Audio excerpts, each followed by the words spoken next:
Après ces applaudissements, je voudrais, comme curé de cette paroisse, vous saluer chaleureusement ce soir. On peut le dire, nous vivons un événement, un témoin de la foi qui est venu jusqu'à nous, à notre rencontre, pour nous partager sa foi, mais aussi ses multiples expériences de vie. Ce qui me fait grand plaisir ce soir, ce qui nous fait chaud au cœur, c'est de voir que vous vous êtes mobilisés. Et dans le groupe que nous formons ce soir, il y a des jeunes. Je voudrais les saluer plus spécialement, ce sont les jeunes de Molsheim, profession de foi, confirmation, les jeunes de la communauté Sainte-Edith-Stein qui sont présents, mais il y a aussi dans l'Assemblée un certain nombre de parents et aussi des personnes qui nous ont rejoints près ou de loin. Celui que nous accueillons maintenant très chaleureusement, en votre nom à toutes et à tous, c'est le Père Guy Gilbert. Soyez cordialement, chaleureusement le bienvenu. On peut vous applaudir.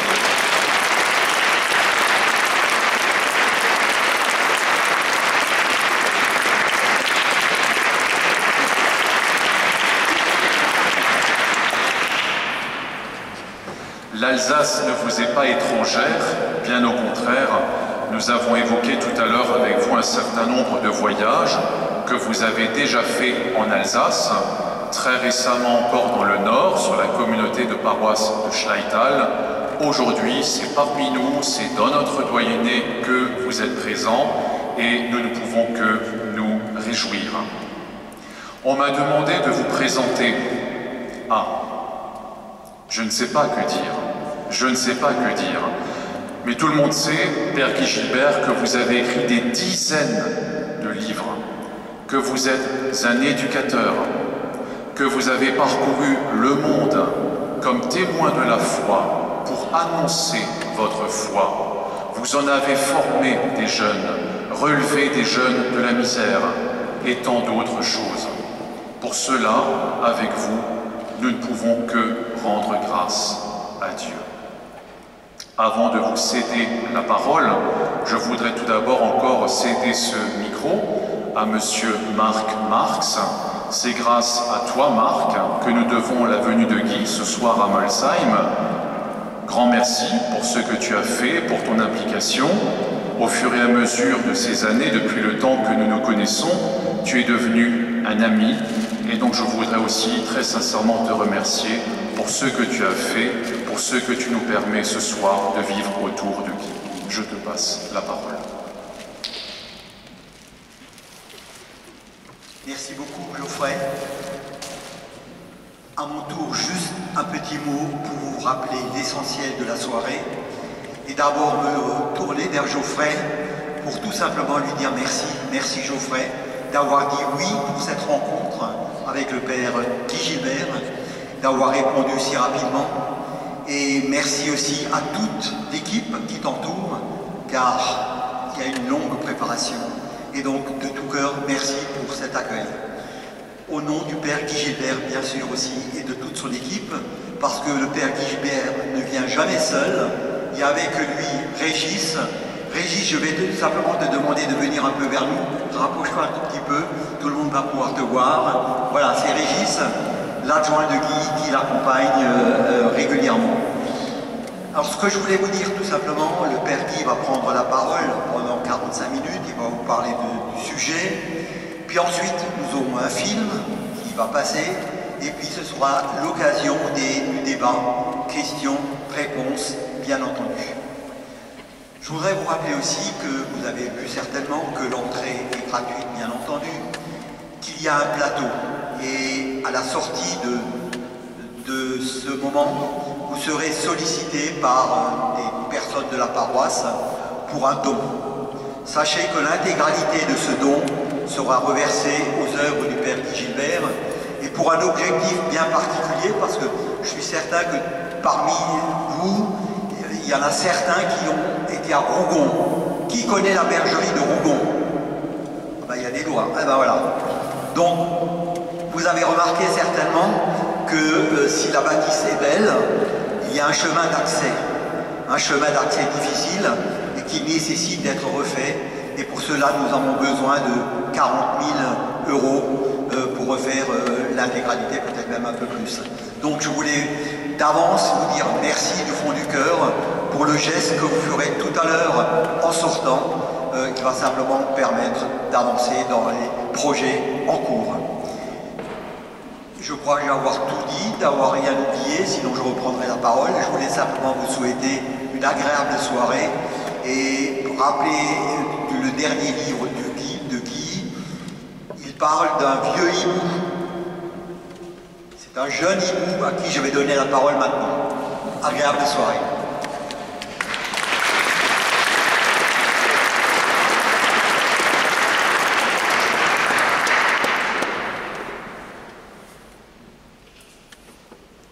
Ça fait plaisir de voir des jeunes prêtres. Toi, tu as une tête d'archevêque, Geoffroy. Il n'y a plus de jeunes, plus de vocation, enfin, très difficile maintenant. Donc, plaisir de voir l'Église qui continue avec des jeunes. Et avec des vieux, puisque j'ai 86 ans, vous vous rendez compte. Je suis dans ma 87e année. Voilà. Comment je suis rentré au séminaire? Je suis d'une famille de 15 enfants. On faisait l'amour à ce moment-là. Maintenant, 2, 3 enfants. Combien vous êtes à la maison? 5. Ah, toi? 2. Toi? Ah oui, quand même. 4, 3, ça. Bon. On était 15 enfants. Avec une seule mère et un seul père.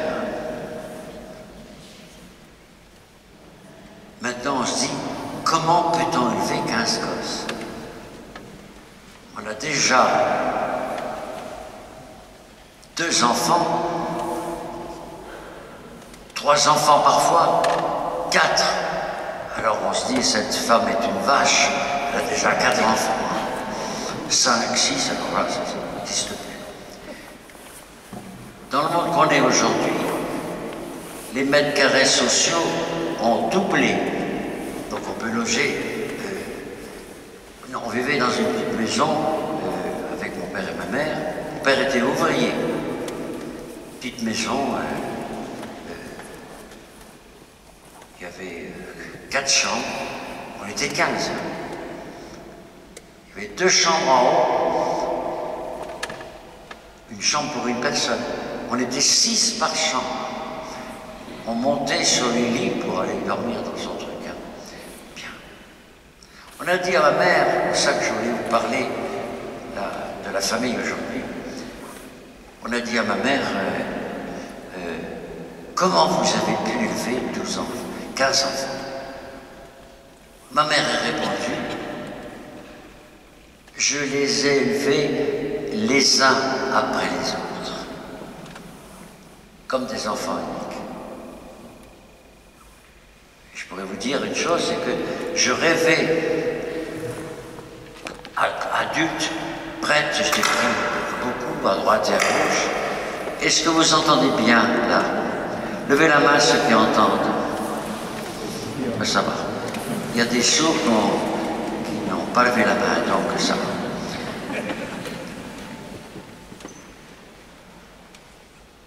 Mon père était ouvrier, on avait très peu d'argent. La merveille de ma famille, ça a été de vivre avec un père qui n'était pas chrétien, pas très chrétien au début, et ma mère qui était extraordinairement chrétienne. L'Église se tue à faire des papiers, des emails sur l'évangélisation. J'étais évangélisé par ma mère. Elle ne parlait jamais de Dieu amour, qu'elle aimait l'Église, elle n'en parlait jamais. Mais elle le vivait. Quand on me demande de dire ce qu'est l'évangélisation, je dis que vivre de telle façon qu'à ma seule façon de vivre, on pense que c'est impossible, que Dieu n'existe pas. Vive l'Évangile, la miséricorde, l'amour des autres, aimer ses ennemis, ça, c'est l'Évangile. Alors, j'ai été tellement chiant à la maison que mon curé, qui me connaissait, m'a fait sauter 2 ans de catéchisme. Alors j'ai fait la communion, je ne savais pas que c'était Jésus-Christ. Non, je ne croyais pas. Je ne me souviens pas. Et puis, mon père me demande ce que je veux faire. J'avais 13 ans. Je dis, je veux être curé. Il me dit, ça te prend comme une envie de pisser. C'est-à-dire, ça ne va pas durer longtemps. Il essaie de me mettre dans 3 écoles, dans 3 collèges, et on n'avait pas assez d'argent à la maison, j'étais trop chiant, il me connaissait, etc. Il me dit, il faut que tu rentres au séminaire. Je dis, qu'est-ce que c'est que ce bordel-là? Je ne veux pas faire d'études. Il m'a dit, si tu veux être curé, faut que tu fasses des études. Alors, il m'amène au séminaire de Saintes, Charente-Maritime. Et puis, je l'entends dire au supérieur, vous savez, s'il reste 15 jours, ça sera pas mal. Je suis resté 13 ans.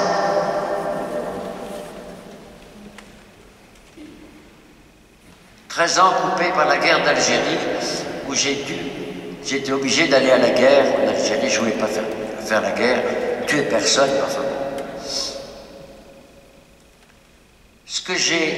Quelques professeurs étaient extraordinaires. La plupart des prêtres, professeurs, étaient aussi aptes à être professeurs que ma grand-mère à faire de la planche à voile. Vous voyez ce que je veux dire? Surtout, ils nous plaquaient la religion sur la gueule. Ça, je n'aimais pas. Rarement entendu un prêtre me dire « j'ai la foi, je crois que le Christ est ressuscité, je crois, etc. »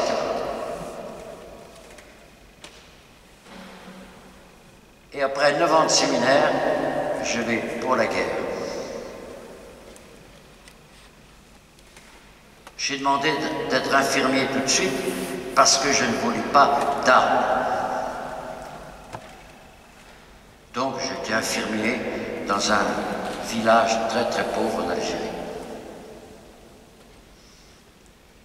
Un jour j'entends gueuler un jeune, j'entends une voix de jeune qui gueule. Je lui demande au copain, mais qu'est-ce qui se passe? Il me dit, le chef les torture pour savoir s'il a des renseignements. J'ai foncé là où était le jeune et j'ai bousculé le chef, j'ai dit, qu'est-ce que tu fais, espèce de salaud, de torturer un jeune de 15 ans? Il me fout par terre, il était énorme. Il me fout en prison le lendemain avec et me met dans une compagnie disciplinaire, c'est-à-dire une compagnie très difficile. Avec 30 kilos dans le sac à dos, d'infirmerie, etc. Marcher 40 toute la nuit, etc. Et puis épuisé, parce qu'il ne m'a pas remplacé, j'étais héliporté, mon service militaire s'est terminé.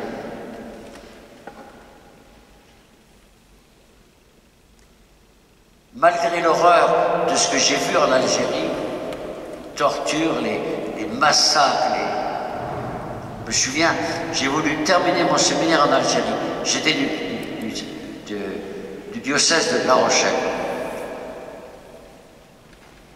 Je demande à aller dans le diocèse d'Alger. J'ai fini mon séminaire dans le bruit des balles, des bombes, etc.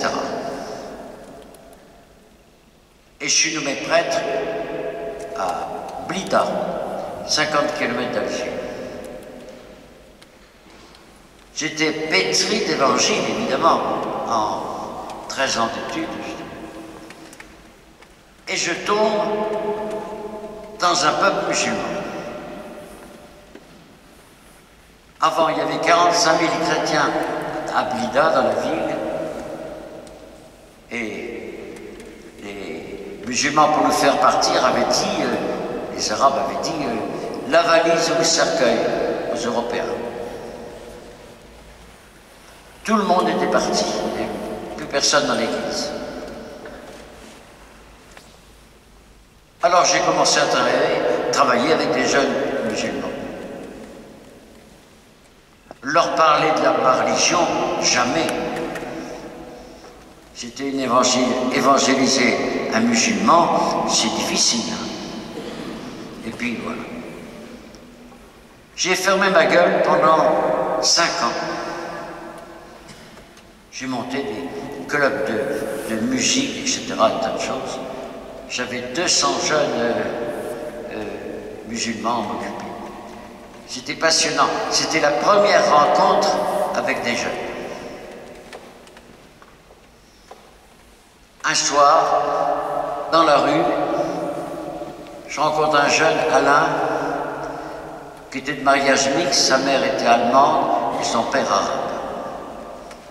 Divorce, les musulmans n'acceptent pas qu'on se marie avec, enfin acceptent très mal qu'on se marie avec une chrétienne, etc. La femme avait été bazardée et la grand-mère torturait les 3 enfants du mariage. Et Alain me dit, je ne veux pas rentrer à la maison parce que je mange après le chien dans l'assiette au chien. Sa sœur a été, je pense, tuée par la belle-mère et l'autre a tenté de se suicider et a fait de multiples fractures et je l'ai ramené en France. Mais Alain m'a dit, je ne veux pas dormir à la maison, je ne veux plus dormir à la maison. J'ai dit, ben viens dormir au presbytère. Donc il est venu au presbytère, il y avait une piole de libre et il a dormi là. Et je l'ai élevé. Cette bague que j'ai, cette fleur de lys, c'était 1 an plus tard, mon sacerdoce, j'avais rencontré Alain, il voulait que je retrouve sa mère. Alors je suis parti en avion à Orly, à Alger, pour retrouver sa mère. Et en passant devant Notre-Dame, vous savez, la cathédrale qui a brûlé, enfin, qu'on reconstitue maintenant, il passe et il me donne cette bague. Signe d'alliance avec les plus pauvres. L'Évangile crie sans cesse que les plus pauvres sont le trésor de l'Église. L'Église continue à le dire, mais ne le fait pas assez. Les plus pauvres de nos villages, de nos villes, de nos rencontres, sont les trésors de l'Église. Un prêtre passe à Blida avec un vieux car rempli de loubards, du délinquant du temps, et me dit, mais tu es un homme de la rue, toi. Ben, je dis, je ne savais pas ce que c'était qu'un prêtre dans la rue du matin au soir, c'est ce que je faisais. Il m'a dit, viens nous rejoindre à Paris avec ça. On est 5 prêtres, on en a marre d'aller voir des jeunes en tôle, alors on achète des motos et on va les voir dans la cité. J'y suis allé. Donc je passe d'un peuple musulman où j'ai vécu 5 ans extraordinaires. Il m'a accepté très bien. C'est marrant au niveau du célibat. Un musulman, le célibat, un type, un musulman qui n'est pas marié, c'est pas bon pour eux. Quand ils m'ont vu vivre, ils n'ont rien dit, mais ils voyaient que j'étais seul. Parfois, ils me posaient la question, est-ce que tu as une femme? Je disais non. J'expliquais pas le célibat, c'est trop compliqué pour eux. J'entendais après 1 an ou 2 ans, un musulman qui venait voir, j'étais avec un ancien musulman, un jeune musulman qui était là, il dit, mais pourquoi il n'a pas de femme? Et l'ancien lui dit, non, il nous aime, nous, c'est sa vie. Finalement, il prononçait une phrase que un chrétien pourrait dire, le prêtre est à tout le monde. L'amour du prêtre, c'est le peuple dans lequel il est. J'ai aimé Jean-Paul II dise que le prêtre devait avoir le langage de son peuple. À Paris, j'arrive avec des loupards, des délinquants, qui avaient 200 mots de vocabulaire. Alors j'ai appris leur langage. Des gros mots, beaucoup aussi. C'est leur langage. Je me souviens de la distance qu'il y avait entre l'Algérie, où les musulmans respectaient le prêtre, timidement disaient pourquoi t'as pas de femme. J'arrive à Paris, je tombe sur un musulman qui me voit et dit tu baisses pas, t'es con toi, hein? T'es tordu dans la tête. Le musulman français par rapport à l'autre qui me voyait vivre le célibat et qui le disait à sa façon, il aime tout le monde, il est fait pour aimer tout le monde.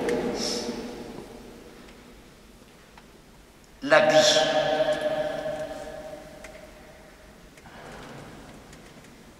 J'ai eu la soutane 6 ans. Je me souviens encore, quand j'étais petit, hein, avant d'être prêtre. J'étais le petit qui, oui. Mais une fois que j'avais la soutane, on me vouvoyait. Je trouvais ça merveilleux d'être honoré, etc. Je pisse sur l'honneur qu'on donne à un prêtre. Le prêtre est un homme comme les autres, qui a une mission spéciale. Elle ne lui donne d'avoir aucun honneur pour le prêtre, l'aimer comme un frère qui connaît le plus pauvre des paroissiens. C'est ça le prêtre. C'est pas le leader de la paroisse, c'est celui le plus petit de la paroisse. Alors la vie, comment ça se fait que j'ai passé de la soutane à ça? Tous les soirs, en moto, je voyais des policiers qui traitaient les jeunes délinquants en moto. Les Arabes, c'était des ratons. Les Africains, c'était voilà. Insultés, la racaille était insultée, les plus pauvres étaient insultés. Alors je dis à un Arabe, j'en ai marre que vous soyez insultés et moi il ne m'insulte pas. Oh, il dit, bah, écoute, prends mon blouson demain, tu verras. Je prends le blouson, Le lendemain, sur ma moto, avec une bande de jeunes, le flic commence une espèce de raton, de rebeu, de noiron, enfin. Et il dit, qu'est-ce que c'est que ce vieux con qui est avec vous, là? C'était moi, le vieux con. J'ai dit au policier, va te faire foutre. Le policier me dit, vous m'avez insulté, tu m'as insulté, suis-moi au commissariat. Je vais au commissariat, je dis, tu m'as insulté le premier. Il dit, mais on ne te croira pas. J'arrive au commissariat, le commissaire dit au flic, tu m'amènes des curés maintenant? Il dit, ça, un vrai curé? Je dis, oui, je suis prêtre. Et il annonce, mes respects, mon père. J'ai dit, va te faire foutre, mon fils. Et je suis resté avec ce blouson. Je respecte les policiers, il n'y a pas de problème. Des policiers qui parlent mal, de façon ordurière, à des plus pauvres, je n'accepte, j'ai jamais accepté. Jamais. Alors j'ai fait mon travail de rue avec 6 prêtres. Aller voir des jeunes en prison. Aller voir, vous savez, quand on rencontre un jeune, alors j'avais ma moto, au bout de quelques semaines, c'est plus une moto qu'il faut, enfin quelques mois, c'est un camion. J'ai vendu ma moto, évidemment. Allez les voir en prison. C'est ma famille humaine. Je me souviens que ma mère disait quand j'étais petit, tu ne peux pas supporter quelqu'un qui souffre. Oui, c'était vrai ça. Ma mère avait la prescience de nous aimer immensément et de détecter la part de cristal qu'on avait. C'est chouette. Une mère qui découvre chaque don de ses fils et de ses filles. 8 filles et 7 garçons. Voilà.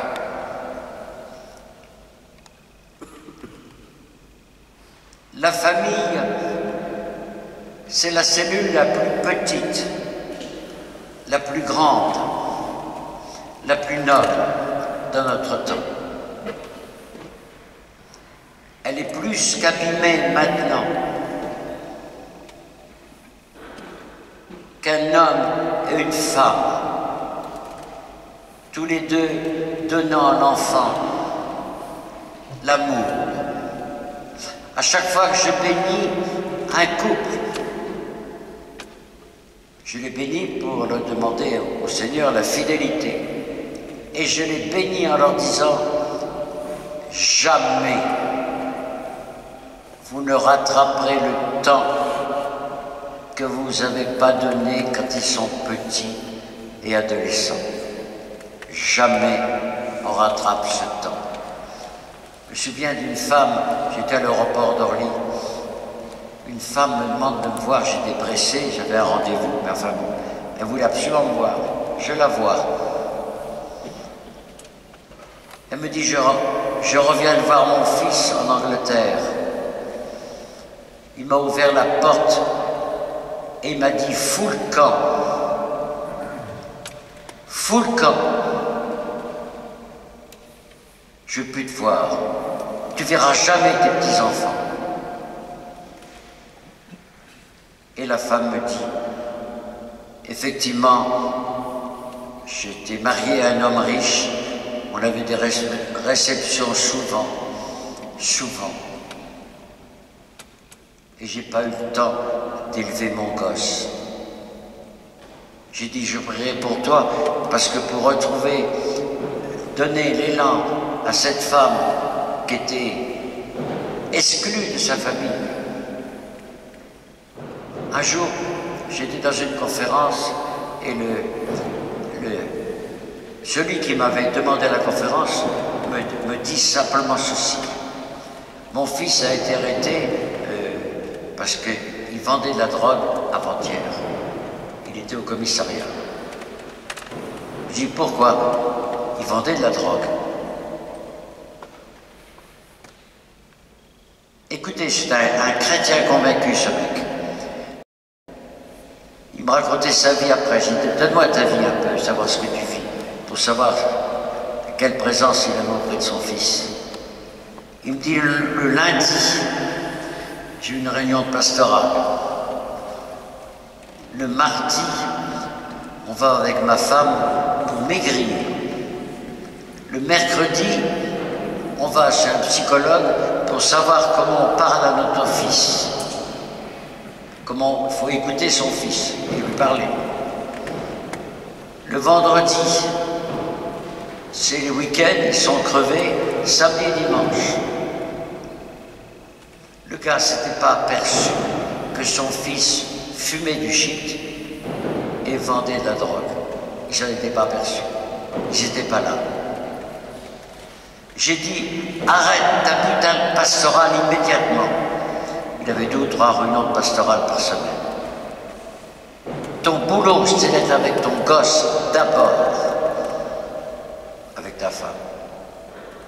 Et j'avoue que ce truc-là a été très important pour eux parce que le gosse est devenu ingénieur et très aimé de ses parents. La famille est la cellule la plus importante de notre vie actuellement. Je plains les couples qui sont en ville, qui ont 3 heures de transport par jour. Oui, travail énorme. Quand on a des enfants, on commence par les élever d'abord. Après, quand ils sont plus grands, évidemment, la profession peut fleurir. Mais pensez, j'ai dit combien de couples, combien j'ai dit de fois, ta femme ou ton mec d'abord et tes enfants après, et tes enfants. Après ça, ton boulot. Que le couple calcule bien son temps de travail par rapport à ses enfants. Je viens d'un mec qui était directeur d'une usine et qui dit simplement, qui m'a dit un jour, devant ses enfants, il était sous-directeur, il venait d'être nommé directeur, il a dit non, j'ai 2 heures de moins par jour avec vous. Donc je reste sous-directeur. Je serai payé moins, mais je reste sous-directeur. Il y a le divorce qui tue la famille maintenant. Combien de fois, je vois à Faucon, l'été, il y a 1500 personnes qui viennent. Je vois toujours les couples. De plus en plus, on est divorcés. Je leur dis simplement une chose. Ne tapez plus sur le conjoint. Dire devant le gosse, ta mère est une salope, ou ton père est un macro et n'importe quoi. Vos affaires de couple vous appartiennent à vous, pas aux enfants. Et l'histoire de votre déchirure, c'est vous qui les voyez. L'enfant n'a rien à voir là-dedans.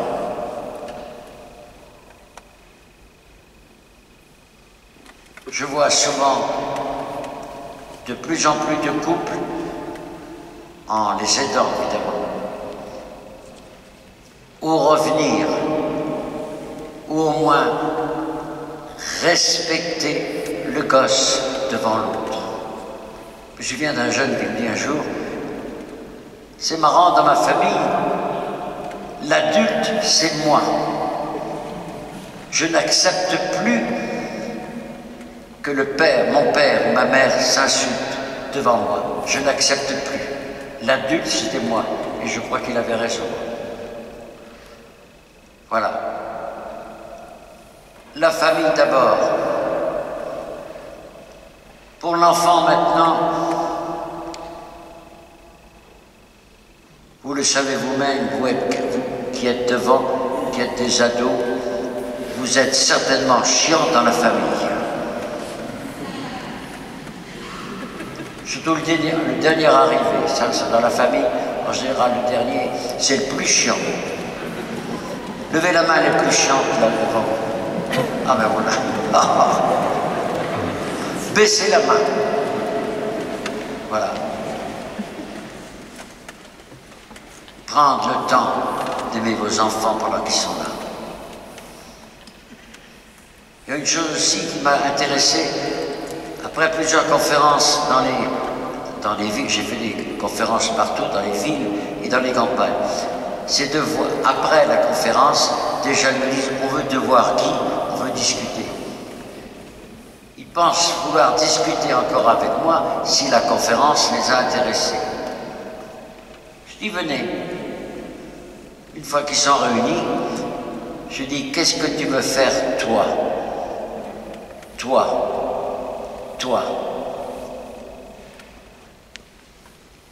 Plus de questions sur moi, etc. J'en ai rien à foutre. J'ai remarqué une chose.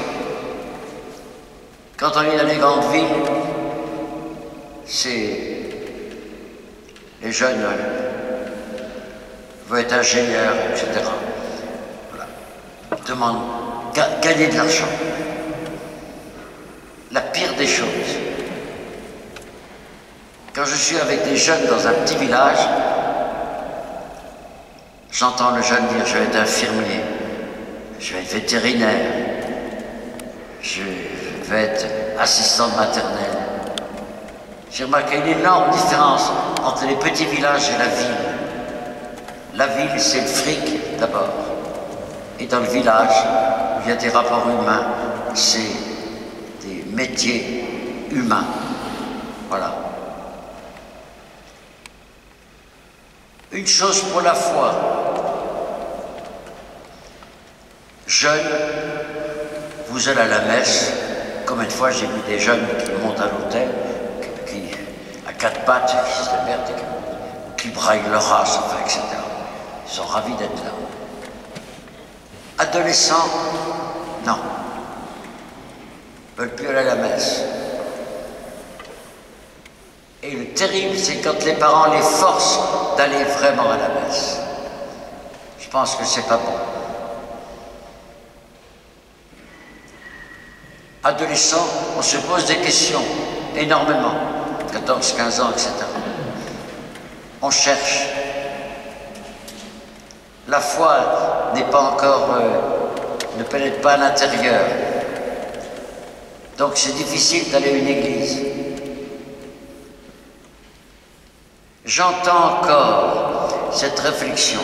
Je parlais à 800 jeunes un jour, et un jeune me dit, j'ai une question à poser. Elle est un peu emmerdante, mais je te la pose. Ben, je dis, pose. Il me dit, pourquoi on se fait chier à la messe? Les 800 jeunes applaudissent ce qu'il a dit. La messe est l'essentiel de ma vie. L'Eucharistie est l'essentiel de ma vie. Mais comme prêtre, et tous les prêtres vous le diront, personne ne reprendra la place du prêtre. Ceci est mon corps, ceci est mon sang, faites ceci en mémoire de moi. Personne. Nous avons reçu le sacrement de l'ordre, qui n'est pas un honneur. Quand j'entends des évêques, parfois à la cathédrale de Paris, j'ai entendu ça combien de fois. Merci à l'Église de l'honneur de m'avoir fait évêque. Je vais le voir à la sacristie, dit, tu te fous de ma gueule et de notre gueule, c'est pas un honneur. C'est un service supplémentaire, mon pote. Le prêtre est un homme comme un autre. J'aime bien dans les paroisses maintenant, téléphone pour je vais dire la messe ou une paroisse, c'est pas un prêtre qui nous répond, c'est une femme ou un homme.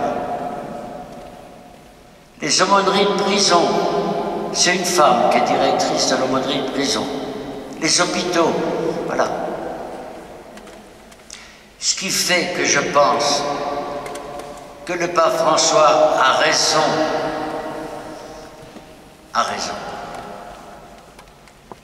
d'avoir l'année dernière demandé que des hommes mariés soient prêtres. Ça n'enlève rien au célibat du prêtre. C'est-à-dire qu'un jeune qui veut être séminariste, il demandait ça, puisse ou se marier ou être célibataire. Le célibat est une valeur extraordinaire, difficile. À 86 ans, c'est moins difficile. À 40 ans, quand j'étais beau gosse, j'avais des tas de femmes qui me regardaient. Je me souviens de celle-là qui m'avait appris là quand j'étais jeune prêtre, qui me regardait et qui me... Et les jeunes qui étaient avec moi me disaient « Regarde cette gonzesse, elle est toujours en train de te regarder. » Cette femme m'a écrit 40 ans après. Je t'aimais, je te l'ai jamais dit. Mais je voyais le bonheur que tu avais dans les yeux quand tu rentrais faire l'Eucharistie. Alors, je te l'ai jamais dit. 40 ans après. Que des hommes mariés soient prêtres. Que des hommes, toute leur vie, restent au service de l'Église sans être mariés, oui. Et que des femmes soient diacres, c'est ce que le pape a demandé.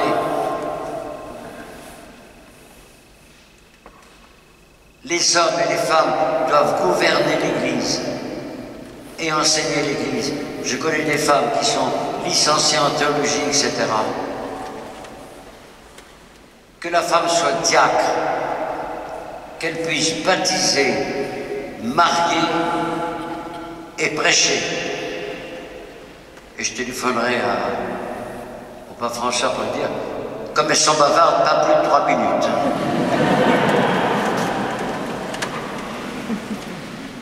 Il faut que l'Église avance.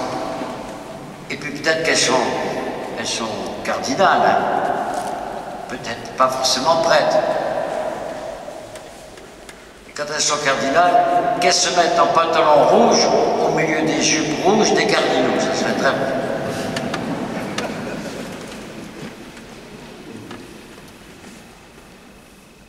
Avec ce qu'on vit avec la Covid actuellement. 30% des gens ne vont plus à la messe. Remarquez, ceux qui vont à la messe, qui arrivent un quart d'heure en retard et qui s'en vont après la communion, je me dis, Jésus-Christ doit s'emmerder salement pendant cette messe. Hein. Voilà. Qu'on prépare l'Eucharistie, qu'on prépare la rencontre avec le Seigneur. Et qu'on arrive à l'heure. Dans le supermarché, on arrivera toujours à l'heure. Dans les magasins, etc. Que vous soyez des hommes et des femmes de prière. Et s'il n'y a pas assez de prêtres, que les gens se réunissent ensemble. Le Seigneur a dit, si tu veux prier, tu fermes ta gueule, tu vas dans ta chambre, tu le dis à personne. Mais si vous êtes 2 ou 3 en mon nom, je suis au milieu de vous. Ça veut dire que vous pouvez ici, partout, prier ensemble. Pas vous dites, le prêtre ne peut pas tout faire, ne peut pas être toujours derrière vous. Il y en a de moins en moins. Que vous puissiez vous-même librement vous réunir pour essayer de prier.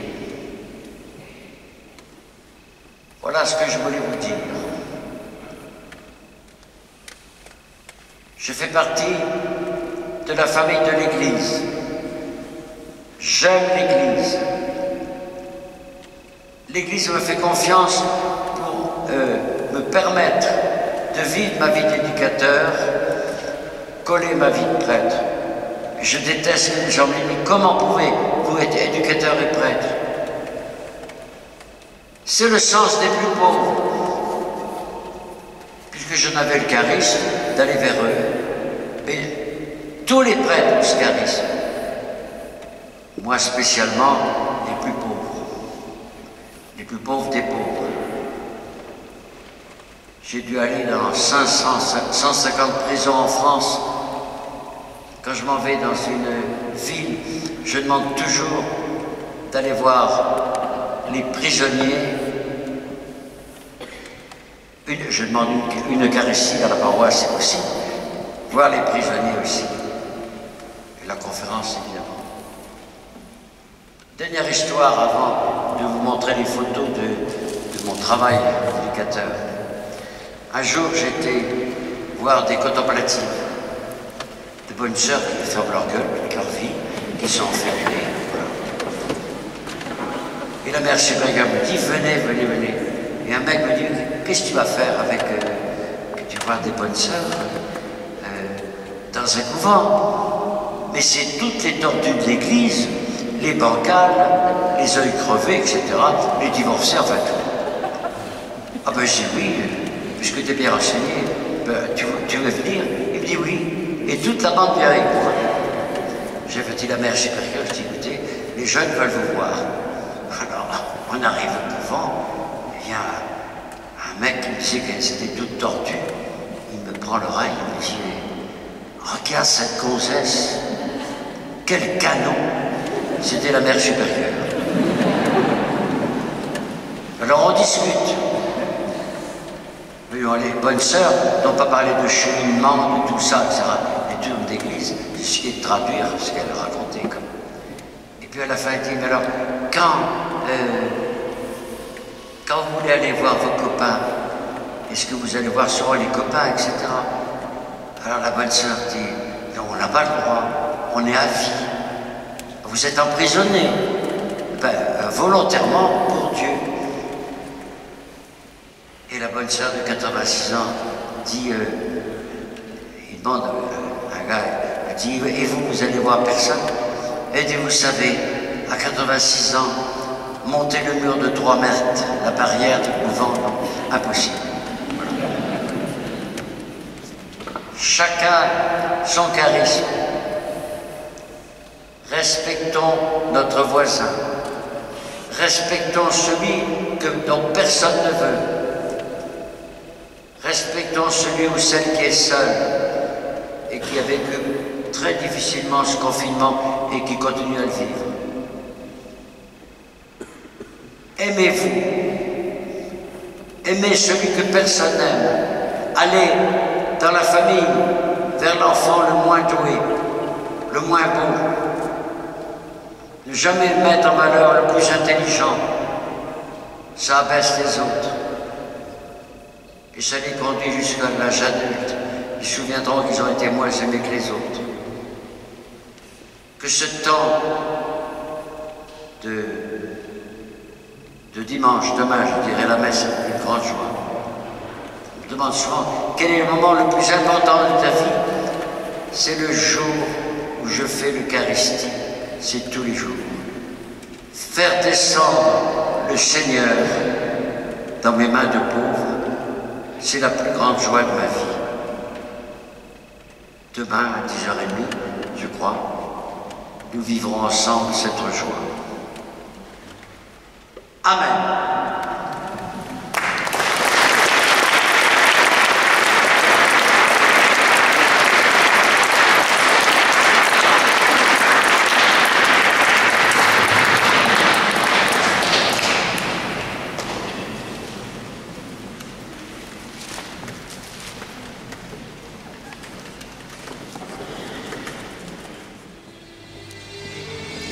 C'est ce que je trouve dans les poches de mes jeunes de 13 ans. Des jeunes qui s'entretuent. Ces deux jeunes de 16 et 17 ans se sont entretués dans le quartier. C'est là où j'habite depuis 41 ans, dans ces immenses immeubles. J'habite au rez-de-chaussée. On appelle ça le bonheur. Je vis dedans depuis 4 décades. L'anonymat, la solitude, l'indifférence.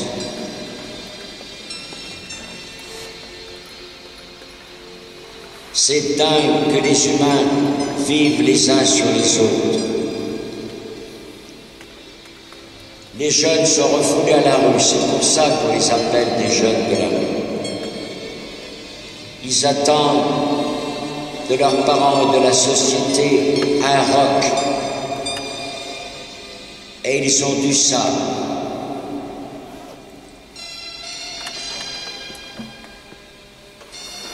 Méfiez-vous quand vous allez à Paris, parce que leur banque, c'est votre portefeuille. 150 000 portables sont volés dans le métro. Ils traînent le joint à la gueule. Ils se couchent à 4 heures du matin et se lèvent à midi. J'ai pris les mêmes horaires. Regardez le beau gosse que j'étais il y a plus de 40 ans. On m'appelait déjà Brad Pitt. Des milliers d'heures dans les bars avec eux. Je traînais, je les écoutais, j'entendais leurs cris. Extraordinaire, extraordinaire moment. Toutes les races, toutes les religions.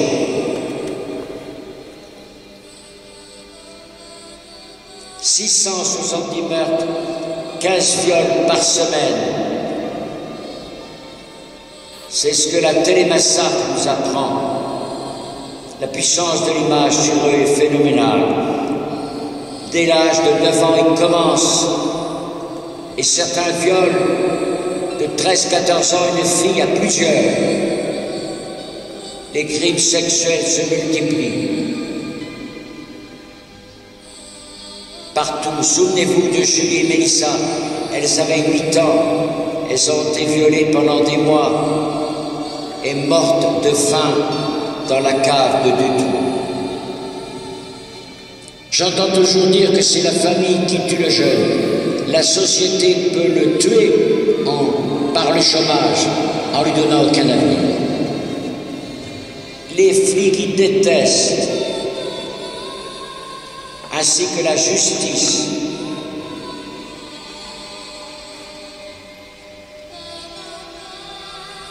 Ils n'ont aucune loi, sauf la leur. 63 000 prisonniers adultes, dont 700 mineurs par an. Actuellement, c'est l'ancienne prison des mineurs de Lyon. 3 jeunes se tenaient dans 9 mètres carrés, 3 jeunes de 13 ans. Regardez cette photo, c'est David, il avait 13 ans, il a été plusieurs fois en prison, jeune, il est sorti que 20 ans après. Dernièrement, il est sorti. Terrible image. Des jeunes qui se suicident en prison, qui tentent. Celui-ci 28 fois s'est ouvert les veines. Une seule fois, l'artère, il a failli crever en 2 minutes. Fleur hémorragique, 4000 prisonniers. C'est l'école de la délinquance, l'université de la violence. Comme c'est beau la France, on ne supporte pas les fauves en prison.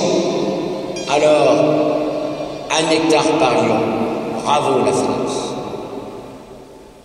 Et on laisse croupir dans des cellules tant de jeunes, tant d'adultes. Je m'en vais voir de prison en prison, surtout des mineurs. Ce jeune qui était au mitard à 16 ans parce qu'il avait un portable sur lui s'accrochait désespérément les mains. J'ai fait la rue pendant 10 ans dans le 19e arrondissement, à la rencontre de petits perdus, vidé de la maison. Tout petit, il n'y avait pas de DAS à ce moment-là, pas de PJJ. J'ai pris leur langage, 200 mots de vocabulaire et leur costume. Aller de rue en rue. À Pigalle, ce jeune trouvait à 2 heures du matin bouteille de bière à la main. Alors, avec 6 prêtres, on les cherchait en moto et on les amenait dans la permanence. Toutes les nations réunies. En 41 ans, 42 jeunes ont été tués de mon équipe. Rachid, 15 ans, poursuivi par le contrôleur, il s'est jeté du train. On a retrouvé mon adresse dans les rails. Il était chrétien. C'est moi qui l'ai enterré. 15 ans. Regardez son visage.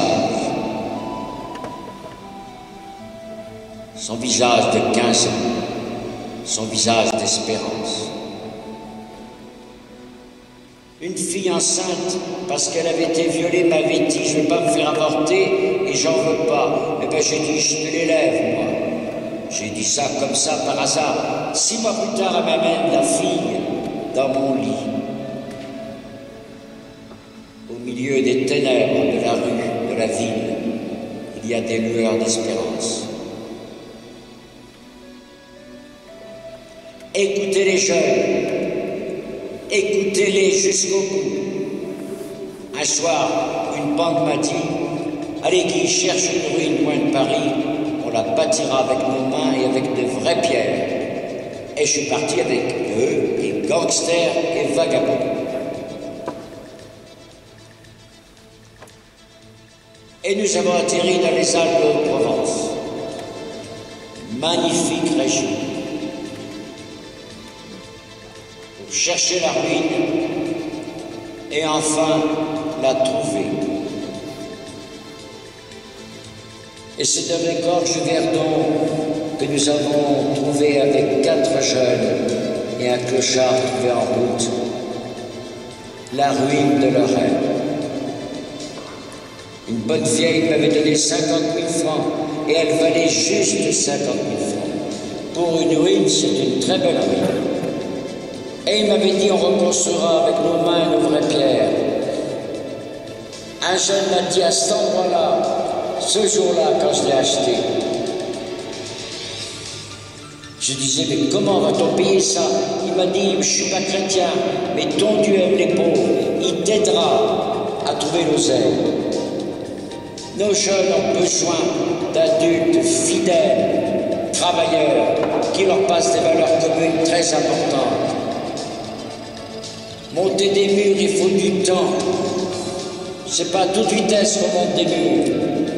Mais c'est tellement mieux que d'attaquer une bonne vieille, de faire son sac à main et de lui casser en prime le tibia. 250 jeunes ont bâti cette ruine. Lentement, jusqu'au jour où ils ont mis un toit. J'aurais pu mettre sur chaque pierre le prénom d'un donateur. On doit trouver 300 000 € pour terminer la maison, ajouter quelques chambres. C'est une famille humaine qui est réunie dans cet îlot de lumière, îlot d'espérance. Elle est allumée pour certaines fêtes et quand je suis là-bas, c'est merveilleux de voir dans la forêt ce point de lumière. Ce sont des anges de lumière, ces jeunes, malgré leur délit, leur saloperie.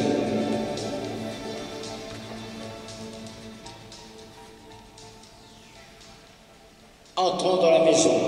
Alors le mot faucon vient du lieu-dit qui s'appelait Faucon. On l'a gardé.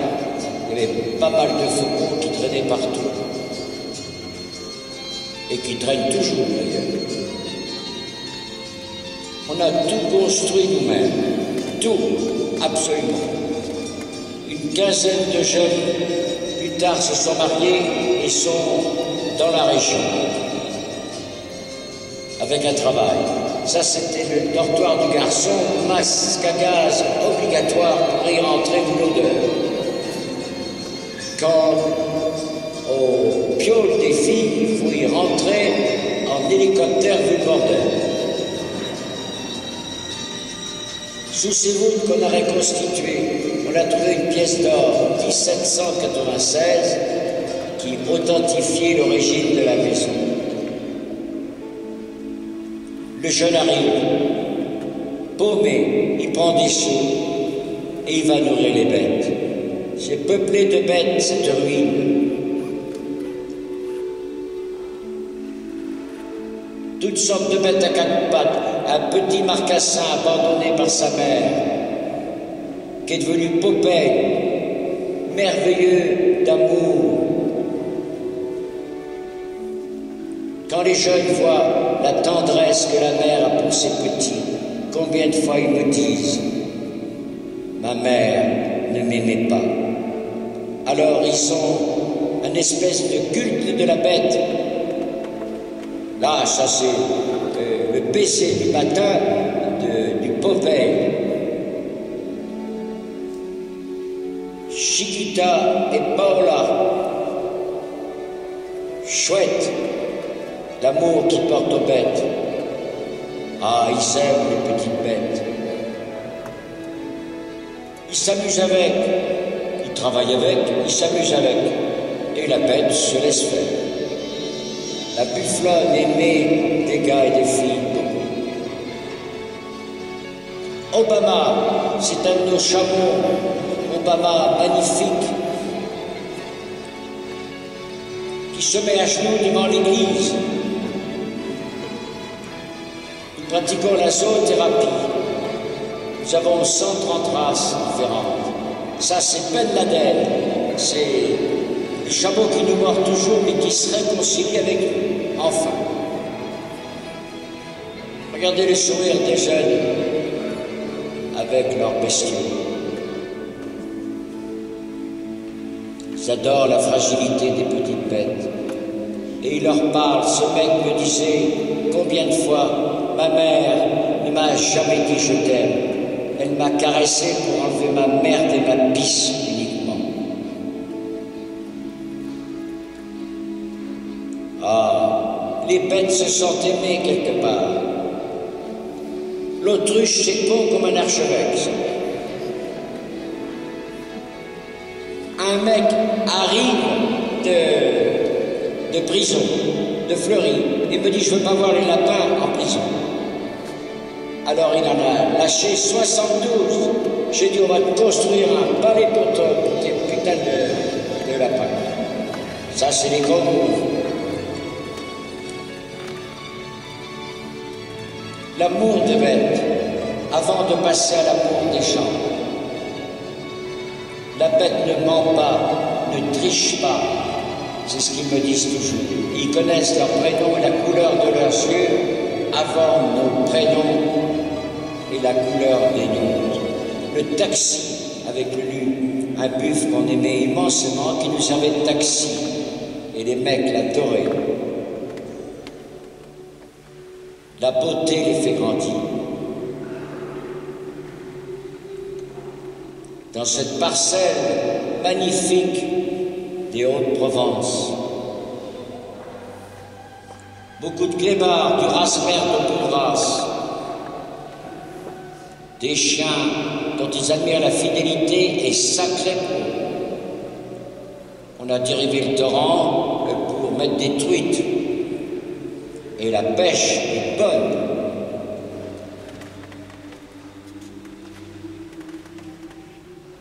Que des anciens reviennent avec leurs petits pour admirer ce qu'on fait à Faucon, ce qu'ils ont fait à Faucon.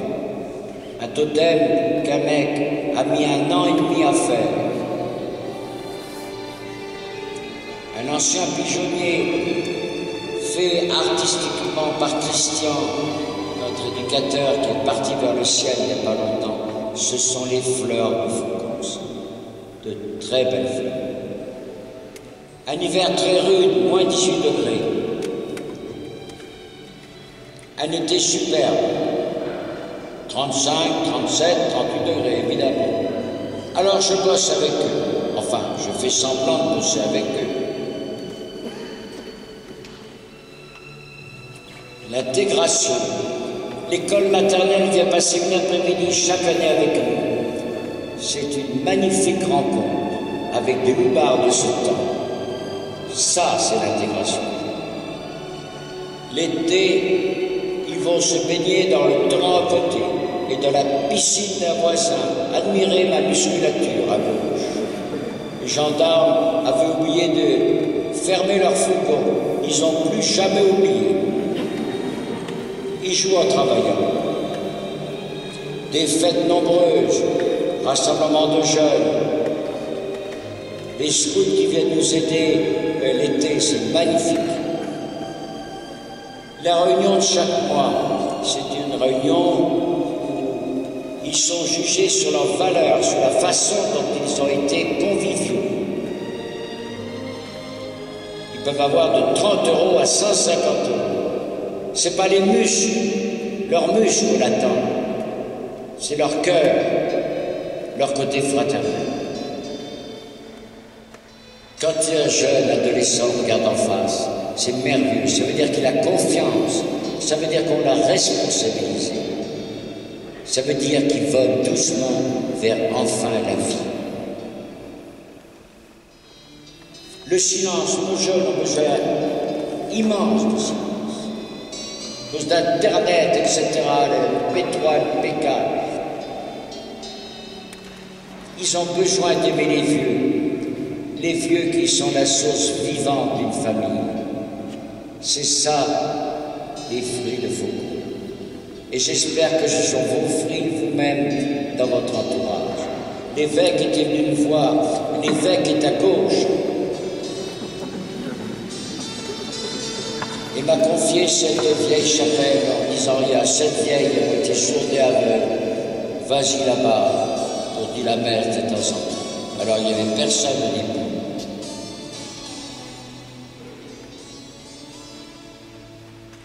Et l'église est pleine maintenant, avec mes jeunes enfants de cœur. Réjouissons-nous non pas que les églises soient pleines, mais que les gens vivent leur foi dehors. Dehors. La procession de Saint-Christophe qui avait été abandonnée depuis 30 ans, que j'ai refait avec les gens, un merveilleux moment, avec les enfants de cœur des villages.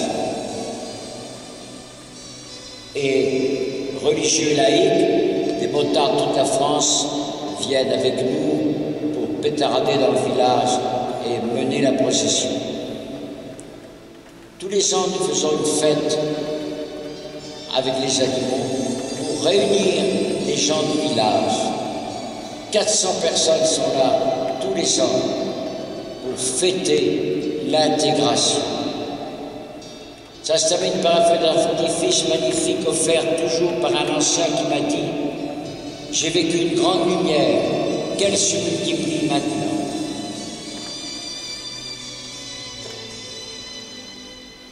Une petite partie de l'équipe, la reine Paola qui était venue avec nous, avec le maire en tête, et les camps, l'hiver, oh là là, ils adorent faire du ski. Et l'été, parfois, dans les pays de leur origine. C'est très important d'accepter leur religion, leur mœurs, dans tout ce qu'il y a de bon et de beau. Je suis allé avec les papes au JMJ avec eux, ça a été formidable. Ça, c'est en Amérique, à Denver, 100 000 jeunes applaudissent le pape là. Ça, c'est à Paris,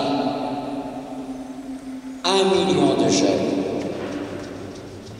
Ils désertent l'église, mais quand ils se rassemblent, Rio de Janeiro ou ailleurs, c'est fantastique. Ils ont la foi. Revenons à Faucon pour les dernières images. Le bébé d'un jeune qui avait vécu une enfance terrible me demande de le baptiser. Alors j'ai baptisé leur petit, avec joie. Le petit qui circule de main en main,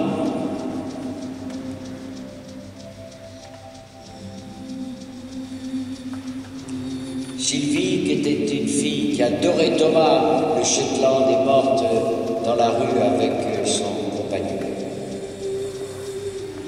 Regardez-les s'approcher aux bêtes.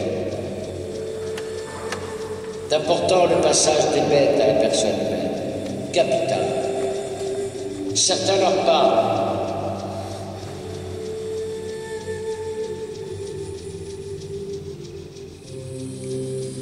Des familles d'accueil. Nous n'avons pas le monopole de la tendresse et de l'amour. Des tas de gens en France les recueillent aussi. Je suis venu avec vous lancer un pont avec vos enfants d'abord. Aimez-les, prenez du temps pour eux, écoutez-les. Jamais vous ne rattraperez le temps que vous n'avez pas passé avec eux. C'est le parfum de leur présence. L'équipe réunie avec nos chiens, gangsters et Lulu. Notre but, les aider à vivre debout et libres, pour les amener vers l'espérance. À Paris, je m'occupe d'anciens. Ce jeune, je l'ai rencontré, il avait 18 ans, il en a 52, il est dans le métro. Je fête Noël avec lui. Les anciens perdus. Voilà le beau gosse qui se ramène, mais il est un peu raffiné maintenant. Mais je continue jusqu'au bout. 13 ans en Algérie, j'ai connu les moines de Tibarine. C'est un moine vivant qui a été tué, qui m'a donné un tulière que j'ai mis à Faucon. Cardinal Lustiger qui est venu manger avec nous.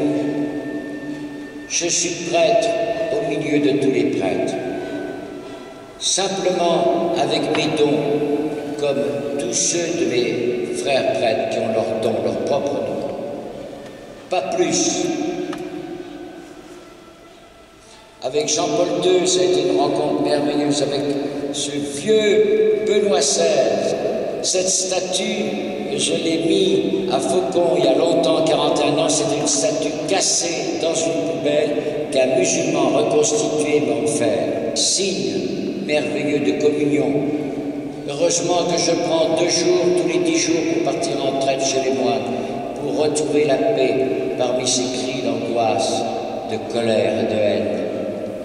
Le plus grand moment de ma vie, c'est de faire l'Eucharistie que je fais partout, avec une immense joie.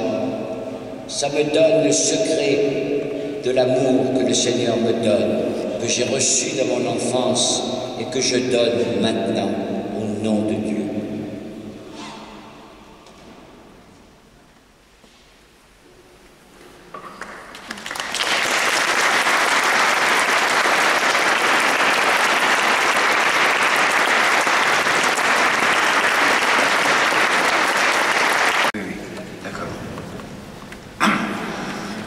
Marc me dit qu'il y a un seul micro et c'est une pauvre paroisse. Il y a un seul micro. Alors, pour les questions, je crois qu'il y en a un deuxième. Oui. Vous pouvez poser les questions maintenant si vous voulez. Je voulais vous dire une chose simplement. 1 an et demi sans conférence, pour état de raison. Et après, il y a eu la Covid. Depuis le 18 mars 2020, j'ai quitté Paris. Voilà. Et donc, plus de conférences. J'en ai fait quelques-unes, mais à cause du Covid, les gens venaient peu. Je salue le nombre de personnes que vous êtes, parce que c'est la première fois que vous êtes aussi nombreux.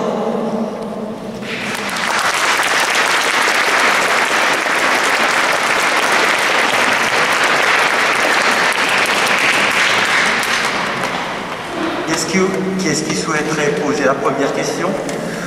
Levez la main. Levez la main ou levez tout simplement. Devant Marc. Hein? Ah, Important que c'est un jeune, pas un vieux qui commence. C'est un jeune. Enlève ton masque. deux secondes là. Je m'appelle Joachim. Joachim. Très bien. Et j'ai 13 ans. 13 ans. Oui. Et j'ai une question. Est-ce que c'est vrai que vous avez connu Johnny? Johnny. Oui, je suis allé à l'enterrement de Johnny.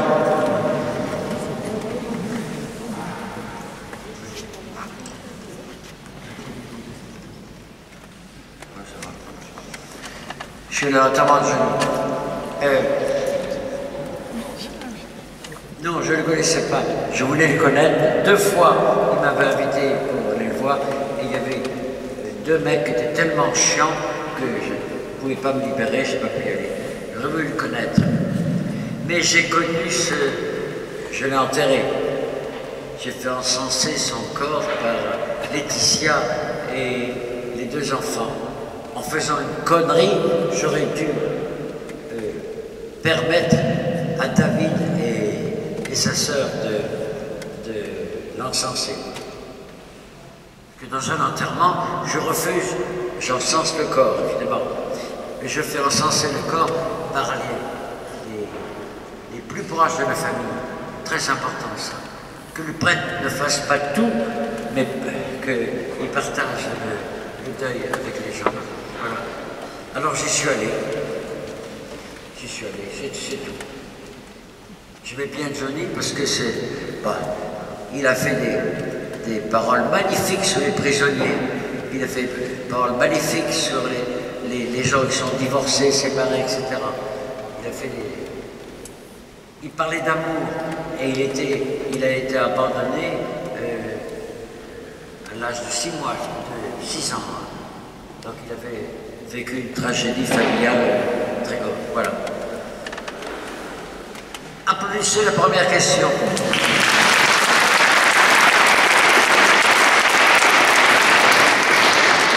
Deuxième question.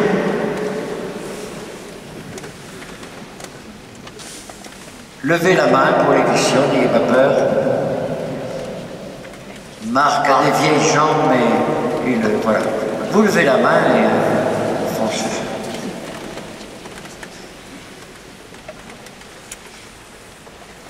Je m'appelle Daniel et donc je vous avais écrit dernièrement un petit peu, je lis un petit peu vos journaux que vous m'envoyez souvent. Oui. Donc je voulais voir un petit peu comment vous avez vécu ce confinement, du fait que vous êtes resté à Foucault dans la bergerie, vous n'êtes plus allé à Paris comme j'ai compris. Oui. Et donc je voulais voir comment vous passez votre temps un petit peu là-bas, à la bergerie, Ton prénom? Comment vous avez vécu ce confinement à la bergerie, ça vous parle? C'est Daniel. Daniel, le confinement, j'ai pas vécu comme un cauchemar. Mais le 18 mars 2020, j'ai jeté mon agenda et tous mes rendez-vous à la poubelle. Voilà. C'est-à-dire qu'à 85 ans, je découvre une nouvelle vie. J'arrête mes activités à droite et à gauche, mais je suis allé sur le lieu que j'ai créé en Provence. J'y allais par respect pour l'équipe. Je suis le président de cette association que j'ai fondée, mais pour ne pas alourdir de ma personnalité, j'y allais une fois 4 jours par mois. Et là, je suis allé depuis 1 an et demi. J'ai vu le printemps arriver, parce qu'à Paris, le printemps, l'été, l'automne, etc., sauf l'hiver, on le sent, mais je ne connaissais pas. Pendant 1 an et demi, j'ai vécu une très belle saison. Alors, je m'occupe en même temps des prisonniers, de ceux qui sont abandonnés par tout le monde depuis très longtemps, et ça, c'est des anciens qui vivent des choses terribles. Voilà. Alors, je reste en lien avec eux. Voilà. J'ai 12 téléphones, mais j'ai un téléphone personnel que je donne aux jeunes qui sont les plus handicapés. Pour rester fidèle au travail que j'ai fait avec mon équipe pendant des années et qui sont quand même qui vivent un confinement perpétuel. Voilà. C'est ma solidarité absolue jusqu'à la fin de mes jours. Je resterai. Mais en même temps, je vois naître une communauté que j'ai créée il y a 47 ans et je la vois naître maintenant avec ceux qui y vivent. Voilà. Voilà ma réponse. Alors, une troisième question.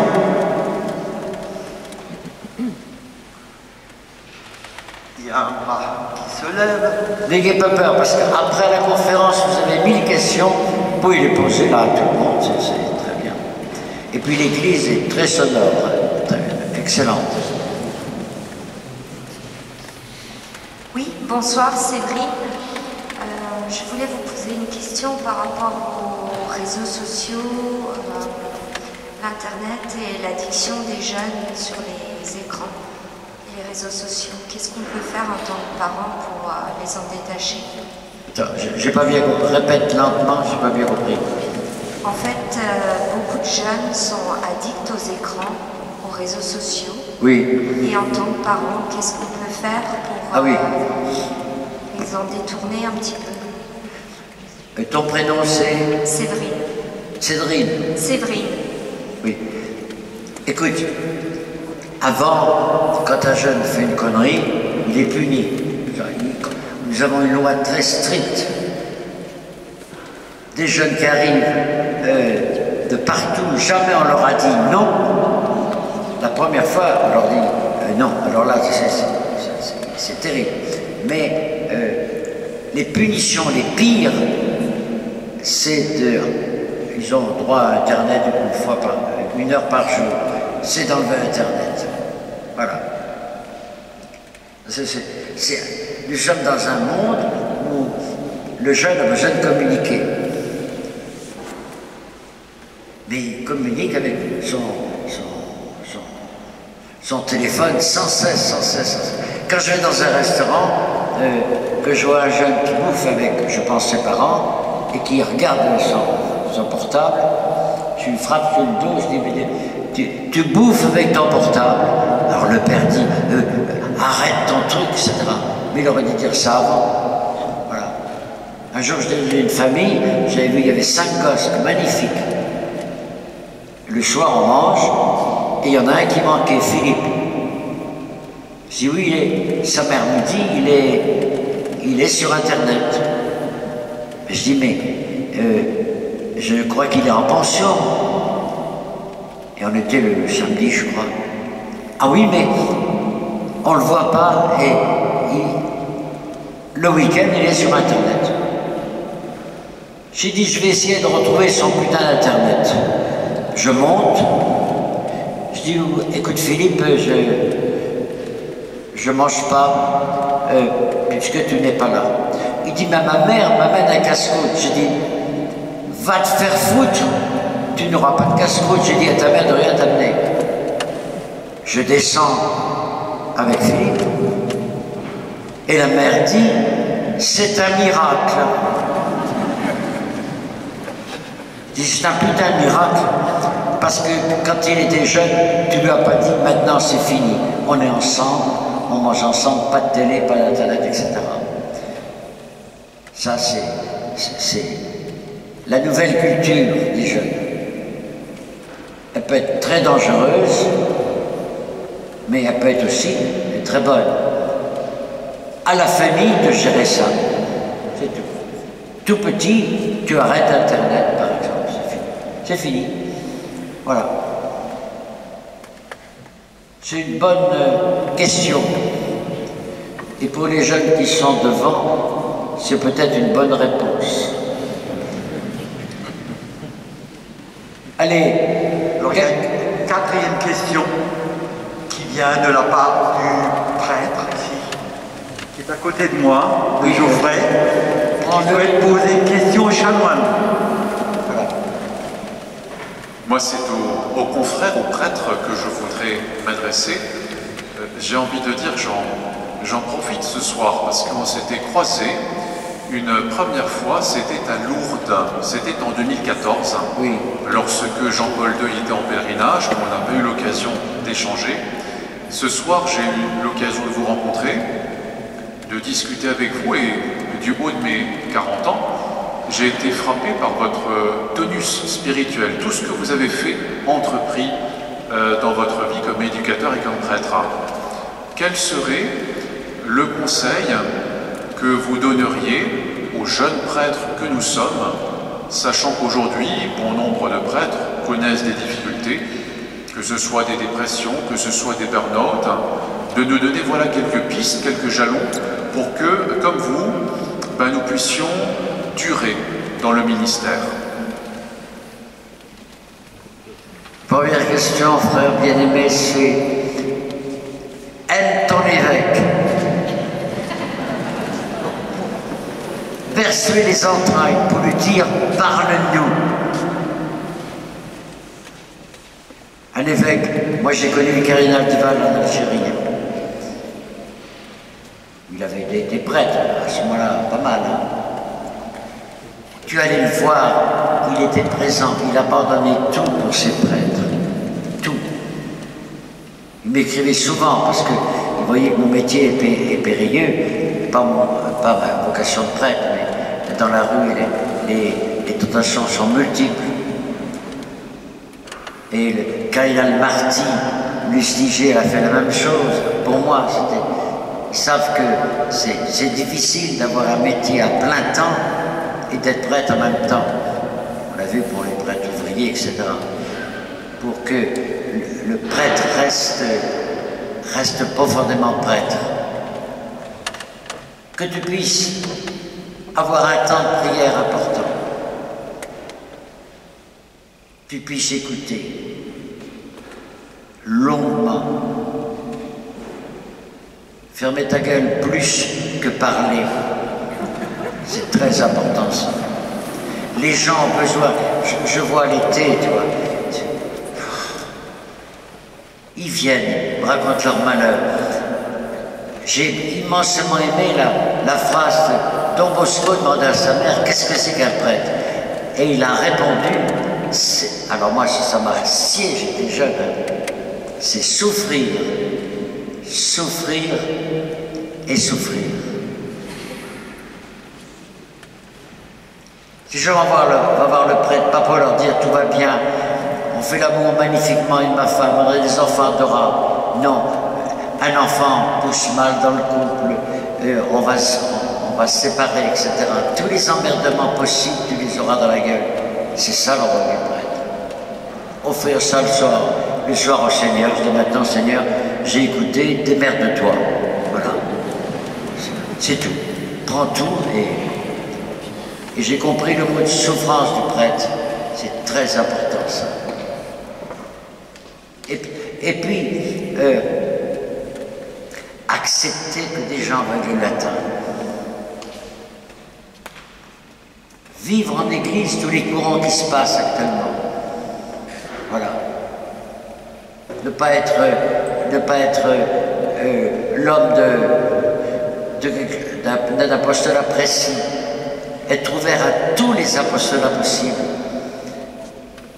Voir comment l'église est divisée. Accepter de rassembler les protestants. Et puis vous avez une masse de protestants ici, pas de votre paroisse, mais ici, là.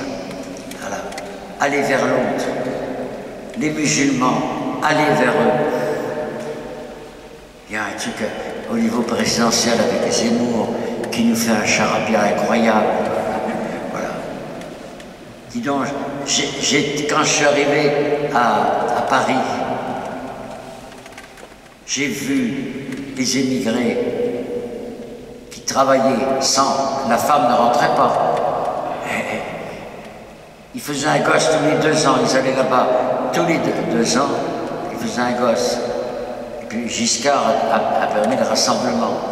Bon, je ne dis pas ce que le pape a dit, il fallait héberger tout le monde. Enfin, le pape a été très large, il a eu raison. Mais enfin, on ne peut pas héberger tous ceux qui frappent à notre porte. Mais regarde actuellement avec ce qui se passe en Pologne, etc. Voilà. Accepter l'étranger qui est en nous. N'oublions pas que une personne sur 5 est étrangère ici en France. Une personne sur 5. Aimer l'autre parce qu'il a une autre religion. Aimer l'autre parce qu'il est différent. Une drôle de mission, le prêtre. Voilà.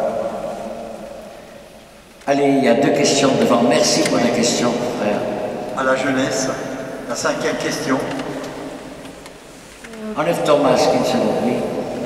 Bonjour, je m'appelle Camille. C'était pour vous demander comment vous était venue l'idée d'aller construire cette maison avec les jeunes. Ton prénom? Camille. Camille. Camille. Écoutez les jeunes. J'ai pas fait une maison parce que j'allais décider. Un jeune m'a dit un jour, achète une ruine loin de Paris, on la bâtira ensemble avec nos mains. Ce que 250 jeunes ont fait, des jeunes délinquants. Le deuxième prophète, moi j'étais en train de construire la maison, je n'avais pas un sou. Et je disais, on va faire une maison à un seul étage. Je fais une maison à 3 étages, j'imagine. Il y a un mec qui me dit, mais tu n'as pas de sous. Comment construire? Et un autre savant se dit, moi je ne suis pas chrétien, mais je sais que ton Dieu aime les pauvres et il t'enverra l'oseille. C'est exactement ce qui est arrivé. Voilà. Écoutez les jeunes. Ils sont chiants à leur âge. Voilà. C'est leur âge. Ils veulent tout, ils veulent le contraire sans cesse. Les écouter. Et leur dire de temps en temps, tu fermes ta gueule, il y en a assez. Hein. Bon, leur dire. Gentiment, mais leur dire. Et les écouter. Ne jamais leur dire, tu seras un feignant, tu seras un délinquant, tu seras... Non. Toujours voir la part de cristal qu'ils sont. Toujours voir ça. Et surtout dans la famille, celui qui est le moins doué, le moins beau. Oh là là. La priorité va vers celui qui est le plus difficile. Voilà ma réponse. Applaudissez la jeune gonzesse qui a posé la question.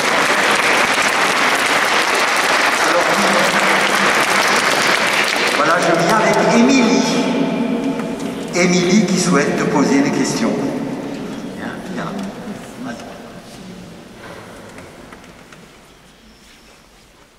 C'était pour savoir...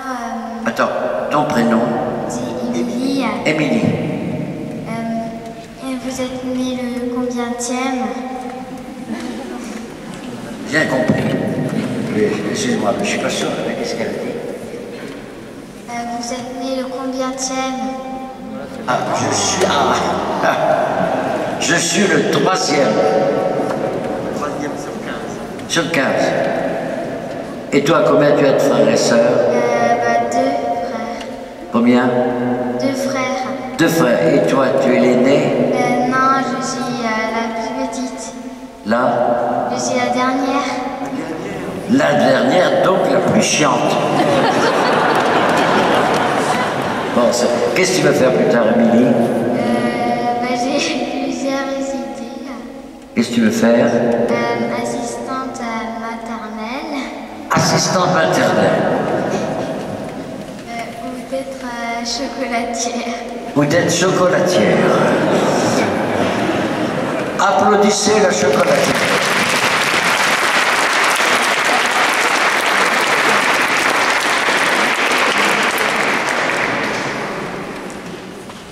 Bonsoir. Bonsoir. Je m'appelle Floriane, j'ai 26 ans. Et je voulais vous demander, vous avez aidé énormément de jeunes autour de vous, mais quelle était la relation avec vos propres frères et sœurs? Une très bonne relation. Excellente. Ma mère, je te l'ai dit tout à l'heure, ma mère était l'évangile vivant. Jamais elle rabaissait l'un plus que l'autre. Jamais. La miséricorde. Je me souviens Pierrot, qui était j'étais petit, quand ma mère est morte, je disais au Seigneur sans cesse, je voudrais être là quand elle partira. Et je suis toujours parti à droite et à gauche. Chaque fois qu'elle était à l'hôpital, elle est morte à 90 ans, chaque fois qu'elle était à l'hôpital, je prenais l'avion à Orly, j'allais jusqu'à La Rochelle, etc. J'ai passé 3 heures avec elle et je repartais. La dernière fois, elle avait 90 ans. J'arrive, la maison était pleine, mes frères et sœurs partout, c'était bon. Et puis tout le monde s'en va parce qu'on va voir les copains et tout ça, etc. Et j'étais seul avec ma mère. J'ai pensé tout de suite la bénir, en disant, maman, tu nous as donné l'amour, c'est la plus belle chose que tu nous as donnée. Et je bénis cet amour que tu nous as donné, au nom du Père et du Fils et du Saint-Esprit. Et elle est morte à l'instant même. J'ai gardé dans mon cœur, je pleurais, j'avais 68 ans, je pleurais comme un gosse, mais la joie que le Seigneur m'avait accordée, moi qui lui avais tant... Et j'étais seul, malheureusement. Tous mes frères étaient partis.